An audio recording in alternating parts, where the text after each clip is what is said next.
Prevista nella giornata di oggi a Lampedusa la visita del ministro per il Sud Giuseppe Provenzano. L'arrivo del ministro coincide con una serie di atti dolosi commessi nell'isola nelle ultime ore, il cui obiettivo è attenzionare le vicende lampedusane per i numerosi sbarchi delle ultime settimane. Nella notte alcuni ignoti hanno appiccato infatti fuoco al cimitero di barche depositate nei pressi dello stadio comunale, mentre altri nei giorni precedenti avevano imballato con carte il simbolo della Porta d'Europa. Una situazione incandescente che intende focalizzare l'attenzione dei lampedusani al governo centrale per affrontare e definire le problematiche connesse al fenomeno migratorio.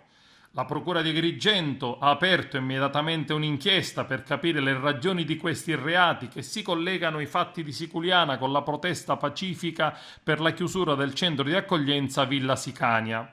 Nelle prossime ore riprenderà regolarmente l'attività di salvataggio della ONG Sea-Watch dopo i mesi di blocco causati dal lockdown. Torniamo nuovamente in mare, ha dichiarato Giorgia Linardi, portavoce della ONG, per far rispettare le convenzioni internazionali e la Costituzione che i governi violano.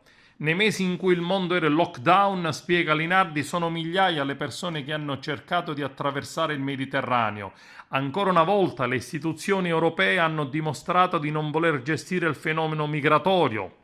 Sono stati innumerevoli casi di omissioni di soccorso, ritardi nel dare assistenza e addirittura respingimenti illegali che si configurerebbero come crimini internazionali. C'è un vuoto che ancora una volta tocca alle ONG riempire. L'equipaggio di Sea-Watch si è sottoposto alla quarantena. Sono stati infatti predisposti dispositivi di protezione e ai migranti che saliranno a bordo verrà presa la temperatura. È stato anche previsto uno spazio dove isolare persone con sintomatologia da Covid. Anche la ONG Mare Jonio, dopo 8 mesi in cui l'imbarcazione è rimasta sotto sequestro e dopo lo stop per il Covid, è pronta a tornare in mare. Dimostreremo che è possibile conciliare il dovere di soccorrere con quello di garantire la sicurezza di tutti, spiega Alessandra Sciurba, portavoce di Mediterranea Saving Humans. Noi torniamo in mare per difendere i diritti di queste persone.